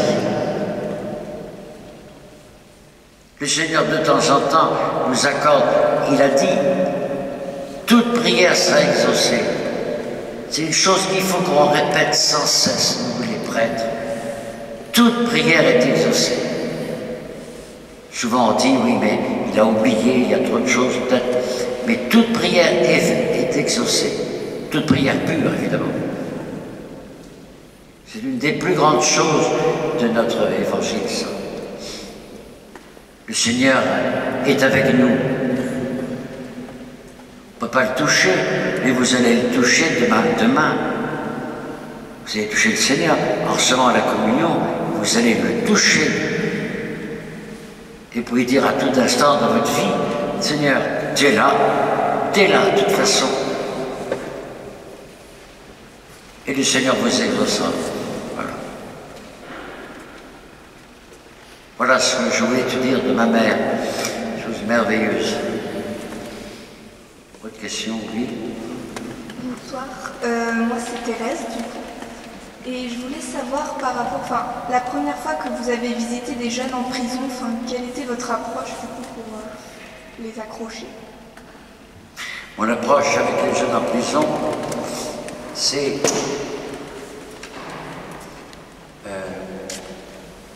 la première fois, je ne me souviens pas de la première fois. Je me souviens simplement de quelques fois. Quand je vais en prison, et que j'ai la main dans la main d'un type qui a violé un enfant et qui l'a tué. Je me dis simplement, c'est la main de Jésus-Christ. Voilà. Parce que je sais que l'horreur qu'il a suscitée, il a été envahi d'horreur pendant son enfance. Toucher la main de quelqu'un qui a commis quelque chose d'atroce, c'est la main de Jésus-Christ. Je me souviens de cette histoire extraordinaire. Un type aimait une gonzesse, beaucoup. Mais il voulait une fusion totale. Il voulait que personne regarde sa gonzesse, etc. Et il était tellement jaloux qu'il la tue. Cette fille était fille unique. Les parents sont allés voir le meurtrier. Ils étaient très chrétiens. Un lien s'est tissé, malgré l'horreur qu'il avait provoquée. Ils lui ont trouvé un appartement en sortant de prison. Le mec était très démuni. Et je me souviens de la presse qui disait, ils sont fous ces gens. Oui, c'est la folie de Dieu. Par moments, oui.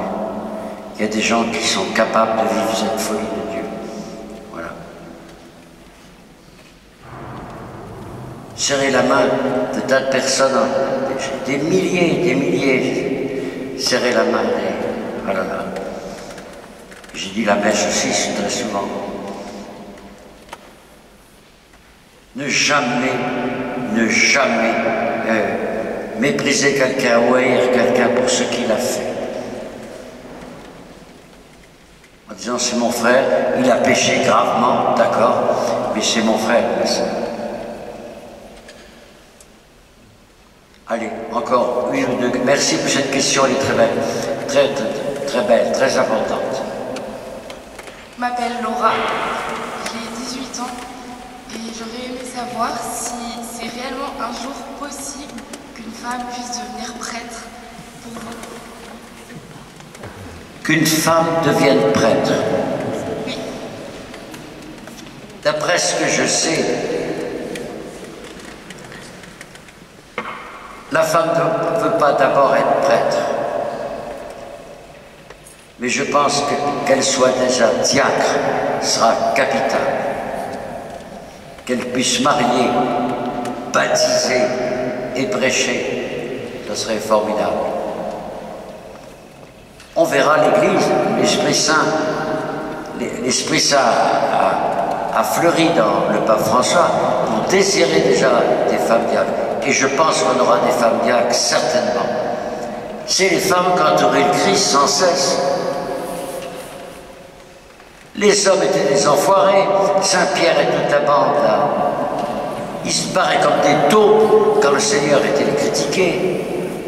Qui restait auprès de la croix? Des femmes, celles qui servaient Jésus.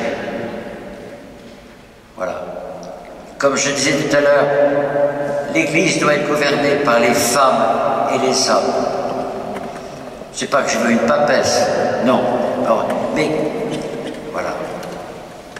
Qu'au niveau sexualité, au niveau d'amour, l'homme et la femme aient le droit de parler. Le pape restera le même. Mais, enfin, on s'aperçoit que des personnalités importantes féminines sont avec le pape actuellement.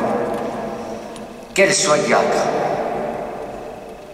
Moi, tu sais, quand je pense aux femmes prêtres, ma mère qui était une sainte femme, si elle avait été prêtre, il aurait fallu faire un trou dans l'autel. En 5-15 fois, tu te rends compte, hein? Voilà. C'est peut-être la maternité qui fait que voilà. Mais que des femmes célibataires peuvent être prêtres, je ne sais pas. L'Église verra. Il faut qu'on prie l'Esprit Saint davantage pour nous éclairer sur l'évolution de l'Église. Allez, encore une dernière question. Une avant-dernière, voilà. Elles sont là. Marc, là et là. Mon prénom, c'est Hubert. J'aimerais savoir ce que vous pensez de l'accueil, vous en avez parlé avant, mais j'aimerais avoir plus de précision sur l'accueil des immigrés en France, sur la façon dont nous, quand je dis nous, c'est tout le monde, c'est pas seulement l'État, de la façon dont nous les traitons. Que pensez-vous du contrôle d'identité? Je suis mathématicien et j'ai vu des calculs où on a montré que quelqu'un qui a une gueule d'arabe ou une gueule de noir a plus de chances d'être vérifié son identité plutôt que moi, qui a une gueule de français, d'alsacien et même l'accent alsacien. Que pensez-vous de l'enseignement donné à ces immigrés? Car je sais, j'étais enseignant, que les professeurs débutants sont nommés en priorité dans des établissements défavorisés où il y a une majorité d'immigrés. Donc des professeurs sans aucune expérience, qui ont souvent de la bonne volonté, mais qui sont jeunes, c'est vrai, mais aucune expérience, sont nommés dans ces écoles défavorisées. Merci. J'ai compris une partie de ta question, mais pas forcément. Nous devons respecter toute religion. Même si l'autre, par exemple la religion musulmane, n'accepte pas tellement notre religion, ça c'est vrai. Regarde, au niveau mariage, un type se marie avec une Française catholique, le mec musulman voudra absolument qu'elle soit musulmane. Ça, c'est intolérable. Voilà, c'est dans leur culture. Mais s'ils sont baignés longtemps dans notre France, je pense qu'ils comprendront qu'on doit accepter que l'autre soit différent. Voilà. Accepter la différence. Ne pas chercher à triturer sa religion. Écoutez, moi j'aime bien des Arabes qui, quand ils me parlent il y a des Arabes qui me parlent de ma religion. J'ai entendu 3 Arabes il n'y a pas longtemps. Ils m'ont posé le Saint-Esprit, des tas de questions. Ils n'ont pas contesté en disant chez nous non. Ils m'ont écouté, et ça c'est remarquable. Écoutez l'autre comme il est. Voilà. Acceptez l'autre comme il est. Respectez sa religion. Et affirmer notre foi. Les musulmans disent tout de suite qu'ils sont croyants en Dieu. Nous ne disons pas que nous croyons en Dieu. On dirait qu'on est paralysés, nous chrétiens, pour annoncer qu'on est chrétien. Disons-le carrément, nous sommes chrétiens, je crois au Christ, je crois à la résurrection, etc. C'est très important ça. Moi je pense, par exemple, les enterrements. Les prêtres ont une chance formidable par l'enterrement, le cadavre est là, mais l'église est comble. C'est le moment ou jamais de dire cette personne est vivante, son âme est vivante, je le crois. Voilà. C'est très important ça. C'est les moments où le peuple et de partis non chrétiens ne vont jamais à l'église. Respectons l'autre comme il est. 2 questions, voilà. Il y avait encore, oui. 2 questions ici. Dernière question. Dernière question. Bonsoir Guy. Alors ça sera pas une question, c'est tout simple une phrase que tu connais. Les oiseaux volent, les poissons nagent et l'homme prie. Oui. Donc tu sais que quand est-ce que tu dis cette phrase toutes les semaines, c'est grâce à ça que je t'ai découvert sur Radio Notre-Dame, que je te suis depuis des années. Cette question et l'autre, là, il y avait une personne qui a levé la main. Oui. Là, je vais répondre à cette dernière question. En fait, je voulais vous poser la question... Enlève ton putain de masque. Voilà, merci. Vous êtes allé dans combien de pays différents? Est-ce que... Vous êtes allé dans combien de pays différents? 18 pays. Où j'ai donné des conférences aux gens qu'on m'a demandé. 18 pays. D'accord. Et surtout, la chose la plus belle, c'est que la guerre d'Algérie a fortifié ma vocation et j'ai décidé d'être prêtre en Algérie dans un pays musulman, puisque j'étais pétri de christianisme. Et j'étais obligé de fermer ma gueule pendant 5 ans en évangélisant par mon silence. Et ça a été très important pour moi, ça. Je finirai par ta question. Oui, je fais une radio depuis 30 ans. Une dame m'a demandé de venir réciter le chapelet. J'aime beaucoup le chapelet. Voilà. J'ai resté le chapelet, mais autrement que les vieilles saintes femmes, les bonnes vieilles taupes de l'église racontent ça. Et puis on m'a demandé une deuxième émission, et j'en suis à 956e émission, je crois. Alors, au début de l'émission, je dis, les oiseaux volent, les poissons nagent, et l'homme prie. Alors les oiseaux volent, c'est impossible qu'ils ne volent pas, les oiseaux. Le poisson, impossible de ne pas nager. Et l'homme. Moi, petit, j'écoutais cette phrase extraordinaire de l'Évangile, priez sans cesse. J'ai dit, putain, mais qu'est-ce que le Seigneur veut? Prier sans cesse, c'est impossible. Mais c'est possible sans cesse. Il a dit, ne récitez pas. Et dans la messe, on récite trop. Il faut expliquer ce qu'on récite. J'aime bien le credo. Expliquer chaque phrase du credo. Nous disons actuellement, je crois que Dieu a fait le ciel, la terre, tout ça, tout le truc. Je dis, nous sommes des enfoirés, des menteurs. Je dis oui, nous allons dire ça, nous sommes des enfoirés, des menteurs, en salissant la terre, en jetant tout. Il faut expliquer en termes vivants, directs, des morceaux d'évangile qui sont magnifiques. Voilà. Il faut que nous soyons des hommes de prière. Monsieur, une femme me dit, une femme âgée me dit, comment je vais prier des psaumes, laisse tomber, prends pas de bouquin, dis à Dieu, je t'aime. Elle dit, non. Elle dit, non, je ne dois pas Dieu, je dirais je vous aime. Je m'en fous, tu dis que je vous aime.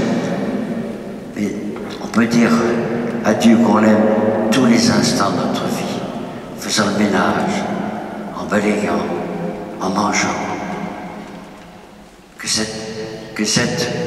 Que la présence de Dieu, de Jésus qu'on ne peut pas toucher, qu'on touche demain à la messe. Oui, d'accord, on le touchera. Et il est à côté de nous, sans cesse. C'est ça la prière. Croire que le Seigneur est sans cesse avec nous, ne nous quitte jamais. Et dernière histoire, il y a un type qui voit le Seigneur et Dieu lui apparaît et Dieu lui dit, je vais te montrer ta vie. Alors il lui montre une plage magnifique, splendide. Il dit ça, c'est quand tu étais riche, quand tu avais ta femme, tes enfants, ta Mercedes, tes poissons rouges, d'anciens luxe, enfin voilà. Et sur la plage, il y avait 2 traces. Le Seigneur dit, c'est ma trace et ta trace. Je t'accompagnais. Puis il lui montre le côté dur de sa vie. Sa femme est morte, son enfant s'est suicidé, il a perdu sa fortune. Et il monte une montagne très aride avec un sentier. Et le type dit à Dieu, tu m'as baisé la gueule. Quand tout allait bien, tu étais à côté de moi. Et sur le sentier qui monte, il n'y a qu'un seul pas. Le Seigneur lui dit, mon pote, non. C'est mon pas. Et je te portais. Avoir la certitude que Dieu nous porte dans les moments les plus durs de notre vie, c'est ça, être vraiment chrétien. Bonne soirée à chacun et chacune d'entre vous.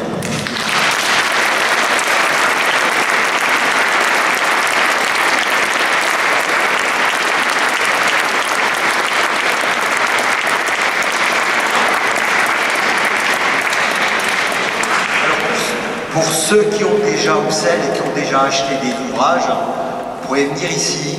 Donc Guy va les dédicacer. Vous pouvez aussi faire une séance photo. Et puis surtout, je voudrais vous rappeler que Régis est là, fidèle compagnon de Guy, pour des ouvrages que vous pouvez vous procurer à présent.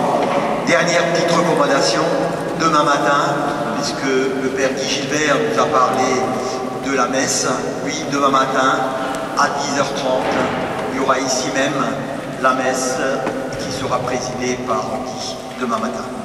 Alors, à mon tour, je voudrais vous souhaiter une excellente soirée et du fond du cœur vous remercier pour le geste que vous allez faire en sortant. Il va simplement permettre d'avancer sur ce beau chemin de Rougon, de Faucon. Merci d'applaudir les jeunes qui sont venus très nombreux, ce qui est rare.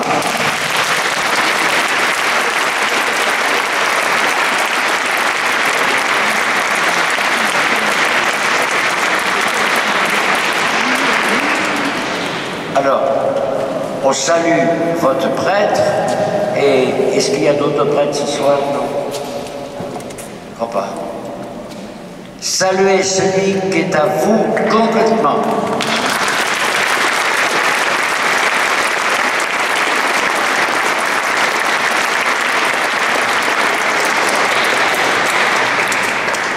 Il y a un mot qui a été prononcé ce soir un certain nombre de fois, c'est le mot prière.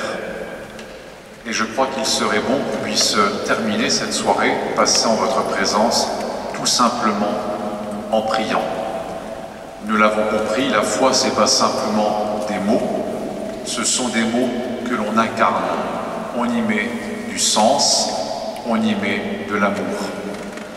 Alors cette prière que nous avons reçue de Jésus, ce Notre Père, ensemble, nous allons le prier, puis nous nous laisserons bénir par le Seigneur.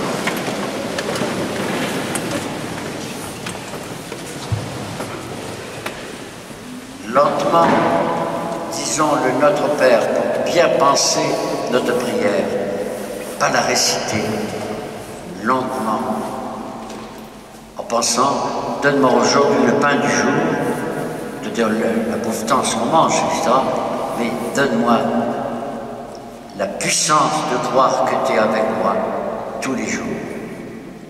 Notre Père, qui es aux cieux, que ton nom soit sanctifié, que ton règne vienne, que ta volonté soit faite sur la terre comme au ciel. Donne-nous aujourd'hui notre pain du jour.